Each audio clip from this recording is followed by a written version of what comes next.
ప్రభాస్ గారి 'రాజా సాబ్' టీజర్ అయితే రిలీజ్ అవ్వడం జరిగింది సార్. సో, చాలా ఎక్స్‌పెక్టేషన్స్ అయితే ఈ సినిమా పైనున్నాయి. అంటే ఫస్ట్ టైమ్ ప్రభాస్ గారు అటు హర్రర్ జోనర్‌లో ట్రై చేస్తున్నారు. మరి టీజర్ మీకెలా అనిపించింది? మీ రివ్యూ ఏంటి? మరి మారుతి గారి మార్క్ కనిపించిందా సార్? యాహ్! 'రాజాసాబ్' నిజానికి ఎప్పుడో రిలీజ్ గూడా కావాల్సింది. చాలా కాలం లేట్ అవుతా వచ్చింది. ఈరోజు టీజర్‌ని రిలీజ్ చేశారు. దాదాపు ఆంధ్ర రాష్ట్రాల్లో అనేక థియేటర్లలో థియేటర్ టీజర్ రిలీజ్ ఫంక్షన్ గూడా చేశారు. ఈ సందర్భంగా మచిలీపట్నం ఆహ్, దగ్గర మచిలీపట్నంలో సిరికిరి థియేటర్ దగ్గర ఆహ్, మారుతి కటౌట్ పెద్దది పెడితే దానికి మారుతి ట్వీట్ కూడా చేశాడు. ఇదే థియేటర్ దగ్గర మా నాన్న బండిలో అరటిపండ్లు అమ్మేవాడు. నేను బ్యానర్లు రాసేవాడిని. అలాంటిది ఇప్పుడు ఒక నేషనల్ స్టార్ పక్కన ఆయనకి ఈక్వల్‌గా నా కటౌట్ పెట్టడం అనేది నా అదృష్టం. మా నాన్న గాని బతుకుంటే ఎంతో ఆనందించేవాడు. మిస్ యూ నాన్న అని ఒక ఎమోషనల్ కామెంట్ కూడా పెట్టాడు. ఎందుకంటే మారుతి కెరియర్‌లో ఇది అతిపెద్ద సినిమాగా చెప్పుకోవచ్చు. Maruthi very very almost no budget సినిమాల నుంచి ఈ రోజుల్లో అనుకుంటా అట్లాంటి ఒక నో బడ్జెట్ సినిమా నుంచే అతను స్టార్ట్ అయ్యాడు. ఫస్ట్ సెక్స్ కామెడీస్ తీశాడు. మెల్లమెల్లగా రొమాంటిక్ కామెడీస్‌కి వచ్చాడు. ఆ తర్వాత ప్రేమ కథా చిత్రం. అతను డైరెక్ట్ చేయకపోయినా అతని టీము అతని ఆధ్వర్యంలో చేశారు. అది తెలుగులో అప్పట్లో ఆహ్, పెద్ద హిట్ అయిన ఒక హారర్ కామెడీ. హారర్ కామెడీ అనేది హాలీవుడ్‌లో 'స్క్రీమ్' నుంచి మొదలవుతుందనమాట. 'స్క్రీమ్' సీరీస్ నుంచి హారర్ కామెడీ అనేది సెపరేట్ జాన్రాగా మొదలైంది. అంతకుముందు హారర్ థ్రిల్లర్స్, హారర్ సినిమాలుండేవి. హారర్‌లో కామెడీని క్రియేట్ చేయడం అనేది 'స్క్రీమ్' నుంచి మనకు మొదలైంది. ఆ తర్వాత ఇండియాలో గూడా మనకి అనేక సినిమాలొచ్చాయి.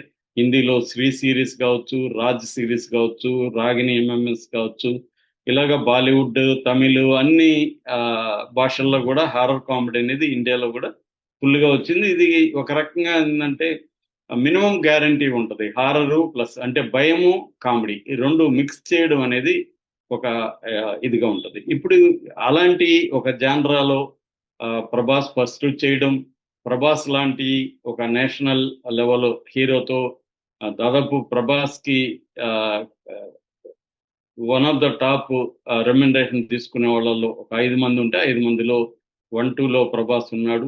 సో, అలాంటి ప్రభాస్‌తో 'మారుతి' సినిమా అనేసరికి ఒక డిఫరెంట్ అంచనాలొచ్చాయి. పోస్టల్ రిలీజ్‌కే ఆల్రెడీ ఒక అంచనా వచ్చింది. ఇప్పుడు ఈ టీజర్ మొత్తం 2 నిమిషాల 24 సెకన్లున్నాయి. అందులో నచ్చనిదేందంటే నాకు దాంట్లో గూడా మళ్ళీ ఆ తొక్కలో యాడ్, ఆ యాడ్ అంటేనే చాలా మందికి కాలుతుందిప్పుడు.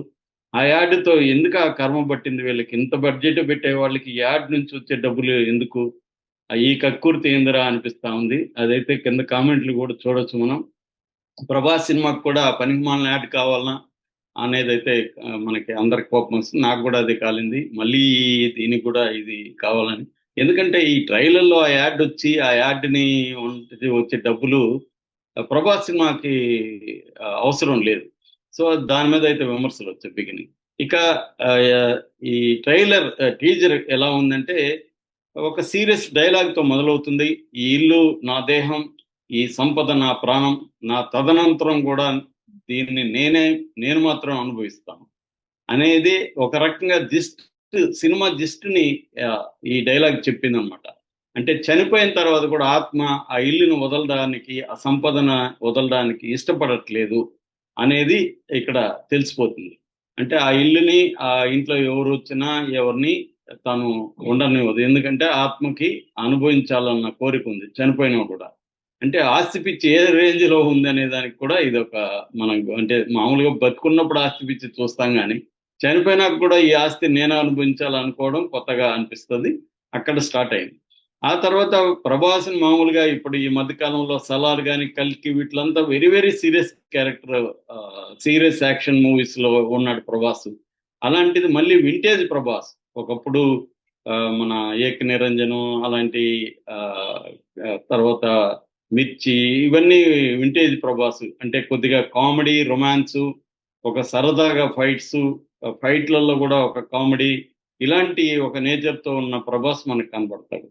సీరియస్ 'ప్రభాస్' కంటే గూడా అది మళ్ళీ మారుతి తీసుకొచ్చాడు. 'ప్రభాస్' ఇంట్రడక్షనే బండి కొంచెం మెల్లగా, అంటే ఆల్రెడీ ఈ డైలాగ్ పడగానే టకటక అని హారర్ విజువల్స్ ఆ ఇంట్లో అవి పగలడం ఆ స్పీడ్ చూసి ప్రభాస్ బండి కొంచెం మెల్లగా అని స్టార్ట్ చేశాడు. ఆ ఇంట్రడక్షనే ప్రభాస్ క్యారెక్టర్ దీంట్లో ఎలా ఉండబోతుంది అనేది మనకి చెప్పారు. అంటే చాలా క్లవర్ గాను, చాలా ప్లాన్డ్ గాను ఈ టీజర్ ని కట్ చేసినట్టుగా మనకు అర్థమవుతుంది.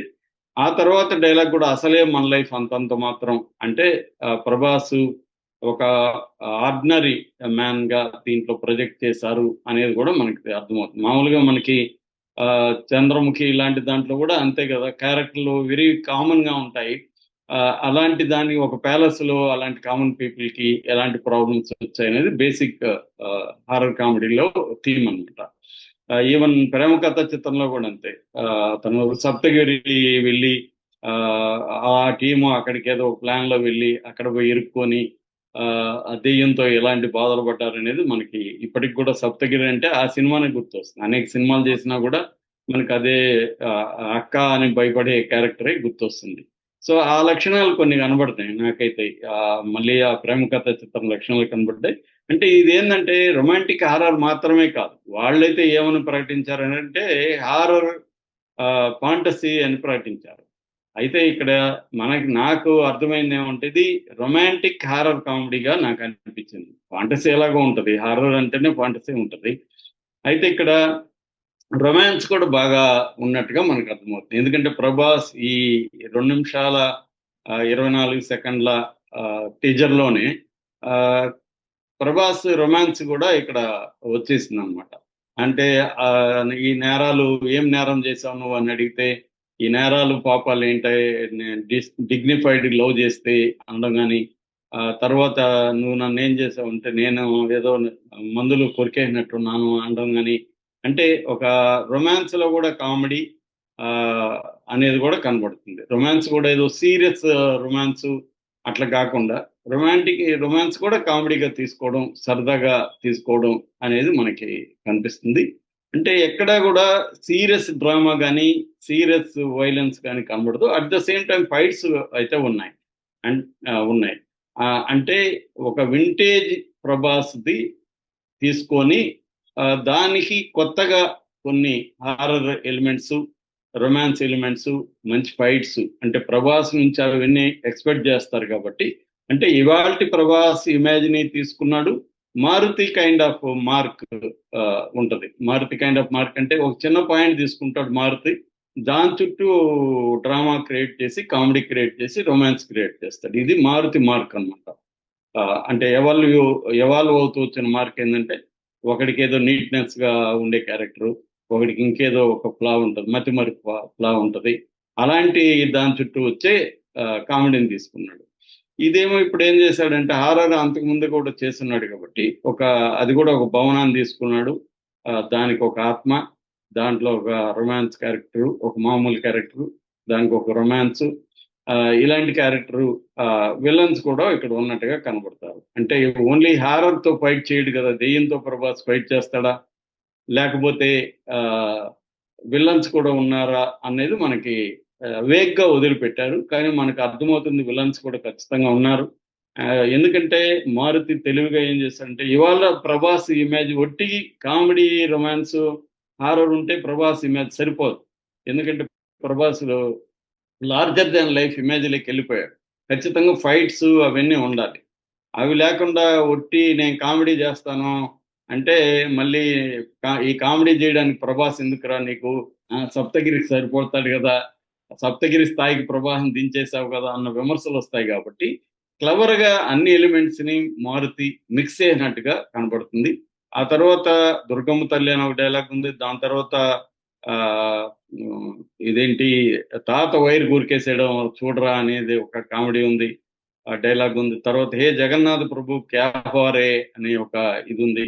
సో ఇలాగా ప్రభాస్ ఎవ్రీ టైం ఒక ఫైట్ జరిగినా లేకపోతే ఒక హారర్ దీంట్లోకి వెళ్ళినా ఆ సిచ్యువేషన్ నుంచి కామెడీ మాత్రం మారుతి వదిలిపెట్టలేదు అనేది అర్థమవుతుంది. మేబీ అదే దీని విన్నింగ్. ఇది దీంట్లో కాస్టింగ్ విషయానికి వస్తే కూడా ఆల్రెడీ 3 హీరోయిన్లు ఉన్నారు. అంటే దాన్ని బట్టే రొమాన్స్ మనకి కన్నుల పండుగగా యూత్ కి ఎలా ఉండబోతుంది అర్థమవుతుంది. మాలవిక మోహనన్ ఉంది, నిధి అగర్వాల్ ఉంది, రిధి కుమార్ ఉంది. వీళ్ళందరూ ఉన్నారు కాబట్టి ఖచ్చితంగా ఇది ఉంది. అట్లాగే తమన్ మ్యూజిక్ కూడా మారుతి తమన్ కలిసి పనిచేయడం ఇది మొదటిసారి. తమన్ మ్యూజిక్ కూడా దీంట్లో